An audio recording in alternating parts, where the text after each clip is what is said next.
BJP da amuk hanna changba natraga changdaba haibadudi matamna purakkani adubu Chahi aniga thani pan party dagi Tanthoktuna Khongoinakhiba Adugi Chap Chabba compensation di BJP da Lougani haina Socio political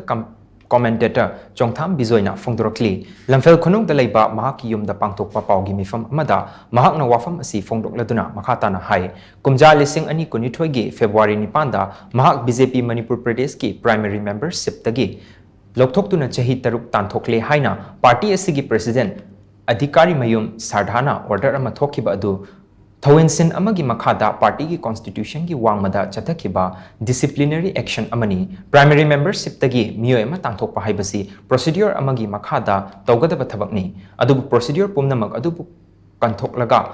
ngami haibagi matagum chathakhiba thawong adu dictator gi thawongni leibak asi democracy chatpa judiciary system leibak amani ngasidi makhoina chathakhiba aranba thawong adu court na Chanaba yaroi haina hokiba October 13 da order fauba thokre athuba matamda court ki certified order copy adu India gi prime minister BJP gi national president party asigi north east in charge amadi state party president da thakigani madugi matung tarapada party ki maikai dagi kari response laki haibadu yengkhigani karigumba party ki maikai dagi thamoi peningai oiba response ama laktragadi makhata na karamba khongthang lokatkani haibadumadi kona lepkani haina mahakna phongdokhi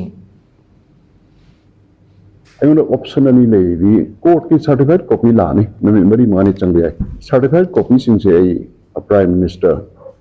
national president adagi northeast ki in charge amadi akhoi state ki party president da thagi ne certified copy se adu thara matunda makhoi gi response yengini BJP dagi togale ni maraksda aina media da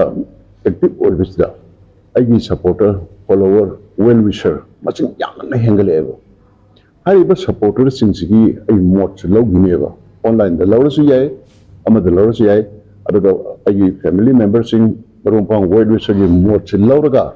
party da changlaga contribute tawga baise ai finally decide tawga